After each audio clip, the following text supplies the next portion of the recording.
ভিডিওতে আমরা মধ্যশিক্ষা পর্ষদ প্রদত্ত নমুনা প্রশ্নপত্রের উত্তর দ্বিতীয় পর্যায়ক্রমিক মূল্যায়নের তার প্রশ্নের উত্তরগুলো আলোচনা করব। একে আছে নিচের বিকল্পগুলির মধ্যে থেকে সঠিকটি বেছে নাও।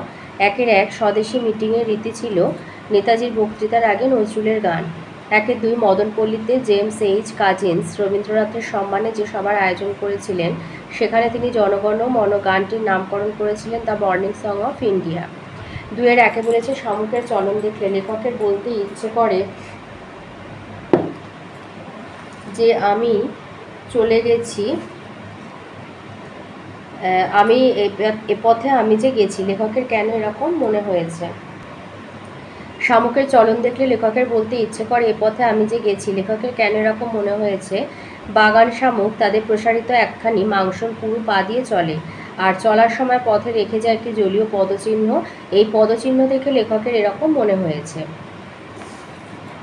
2 বলেছে বাংলাদেশ রাষ্ট্র স্বাধীন হলে কোন গানের কতগুলি পঙ্ক্তি জাতীয় সঙ্গীত হিসাবে গৃহীত হয়েছে। বাংলাদেশ স্বাধীন রাষ্ট্র হলে কোন গানের কতগুলো পঙ্ক্তি জাতীয় সঙ্গীত হিসাবে গৃহীত হয়েছে। বাংলাদেশ স্বাধীন রাষ্ট্র হলে আমার সোনার বাংলা আমি তোমায় ভালোবাসি গানটি পুরোটাই বাংলাদেশের জাতীয় সঙ্গীত হিসাবে গৃহীত হয়েছে। 3 আসি। 3 তুমি বলেছে তুমি একটা স্পাই, যাকে স্পাই বলা হচ্ছে তাকে কি তুমি সত্যি স্পাই বলে মনে করো।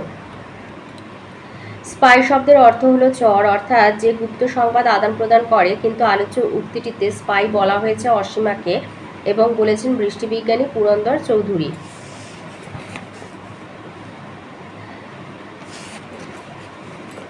তো যখন পুরন্দর চৌধুরী জানান তার রেকর্ড করার নামের সঙ্গে অসীমার নামটাও থাকবে, তখন অসীমা তার নিজের পরিচয় দেয় কার্পভের মেয়ে বলে এবং বলে আমার মা বাঙালি মেয়ে। গল্প পড়ে জানা যায় অসীমা চরবৃত্তি করেনি, সে প্রকৃতিকে আসন্ন ধ্বংসের হাত থেকে বাঁচিয়েছিল, তাই আমি তাকে স্পাই বলে মনে করি না।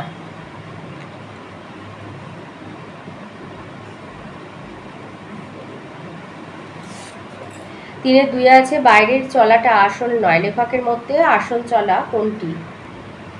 বাইরে চলাটা আসল নয়, লেখকের মতে আসল চলা কোনটি। লেখক শিবতোষ মুখোপাধ্যায় বলেছেন এই পৃথিবীতে সকল চলার মাঝে যে সত্যিকারের চলা আছে তা হলো মানুষের নিজ মনের চলা।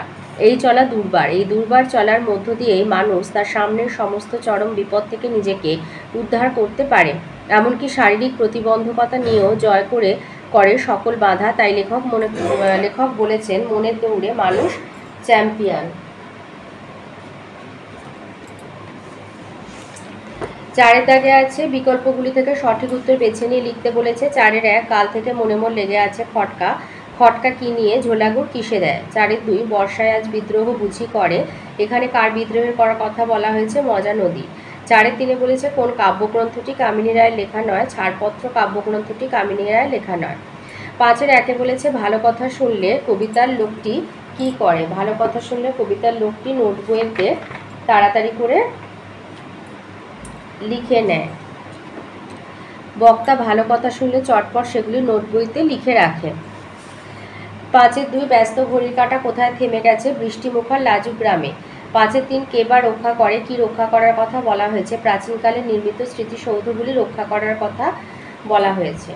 6 আসি। 6 দিয়েছে স্মৃতিচিহ্ন কবিতায় কাদের স্মৃতি লুপ্ত হয়ে যায় এবং এই লুপ্ত হওয়ার কিভাবে এই লুপ্ত হওয়ার ঘটনাটি ঘটে। প্রথমে আছে কাদের স্মৃতি লুপ্ত হয়ে যায়। লিখবে স্মৃতিচিহ্ন কবিতাটিতে যারা অর্থ আর প্রতিপত্তির দ্বারা নিজেদের চিরস্মরণীয় করে রাখতে চায় তাদের স্মৃতি লোপ পেয়ে যায়। এবার কিভাবে স্মৃতিগুলো লোপ পায়, ক্ষমতা এবং অর্থের জোরে যারা সৌধ বানিয়ে নিজেদের নাম অক্ষয় করে রাখতে চেয়েছিল তাদের সেই সব স্মৃতিসৌধ কালের গর্ভে ধ্বংসস্তূপে পরিণত হয়, ফলে তাদের স্মৃতি লুপ্ত হয়ে যায়। 6 আছে চিরদিনের কবিতায় গ্রামীণ সন্ধ্যা রাতে যে ছবিটি পাও তা নিজের ভাষায় লেখো।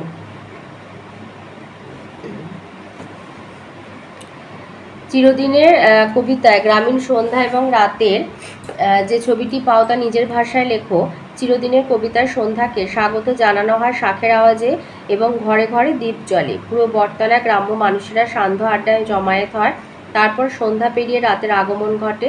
রাত্রি হলেই দাওয়ায় বসে অন্ধকারে ঠাকুমা গল্প শোনায় তার নাতনিকে। 7-এর দাগে আসি। 7-এর দাগের গল্পগুলো দিয়েছে মাকু থেকে। 7-এর 1-এ বলেছে টাকার যে আমার বড় দরকার, কে কথা বলেছে? হোটেলওয়ালা। 7-এর 2 বলেছে সোনা ওর মুখ টিপে ধরে বলল, চুপ বোকা, টিয়া বোকামি করেছে বলে সোনার মনে হলো কেন? সোনা ওর মুখ টিপে ধরে বলল, চুপ বোকা, টিয়া বোকামি করেছে বলে সোনার মনে হলো কেন? হোটেলওয়ালার ধারণা ছিল মাকু মানুষ, তাই মাকুর প্রকৃত পরিচয়টা যাতে তার কাছে ধরা পড়ে না যায় সেই কারণে সোনা টিয়ার মুখ চেপে ধরে তাকে বোকা বলে। 7-এর 3-এ বলেছে লোকটি চটে গেল। লোকটি চটে যাওয়ার কারণ কি? লোকটি চটে গেল, লোকটি চটে যাওয়ার কারণ কি? টিয়া বলেছিল কালো চাদর পরা লোকটি যে কাজের জন্য বনে আসে সেই কাজ তো সং করে দিতে পারে। এই কথা শুনে কালো চাদর পরা লোকটি টিয়ার উপরে চটে গিয়েছিল।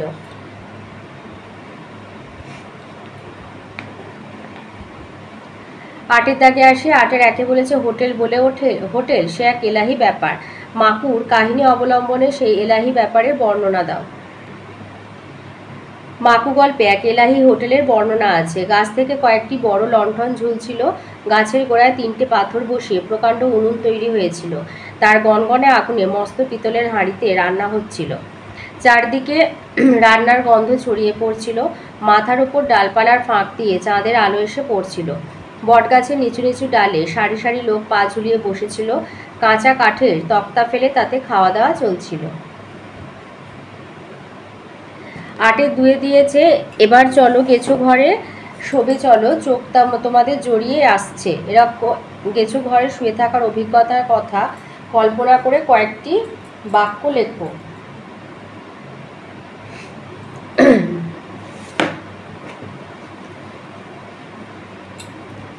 এইরকম একটি গেছো ঘরে শুয়ে থাকার অভিজ্ঞতা আমারও হয়েছে। আমি যে গেছো ঘরে একটা রাত কাটিয়েছি সেই ঘরটা একটি গ্রাম্য পরিবেশে নদীর ধারে ছিল।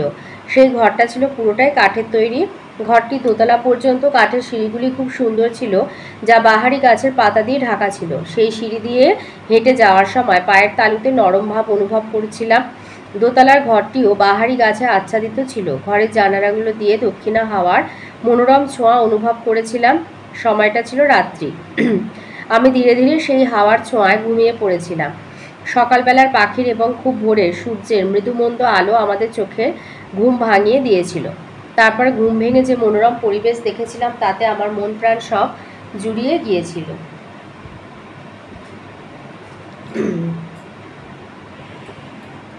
9-এর দাগে আসি। 9-এর 1-এ দিয়েছে প্রদত্ত কোন বানানগুচ্ছের সবকটি ঠিক? এটা গয়ের দাগেরটা হবে। 9-এর 2-এ কোনটা ভুল? এখানে সূর্য, অর্থ, কিংবদন্তি এগুলো সবকটাই ভুল। 9-এর 3-এ প্রদত্ত কোন শব্দটি রূঢ় শব্দ? পঙ্কজ। আর 9-এর 4-এ কোন শব্দটি শব্দদ্বৈতের উদাহরণ নয়? হেসে খেলে। তো এই ছিল আজকের আমাদের দ্বিতীয় পর্যায়ক্রমিক মূল্যায়নের সপ্তম শ্রেণীর বাংলার মধ্যশিক্ষা পর্ষদ প্রদত্ত নমুনা প্রশ্নপত্রের উত্তরগুলো।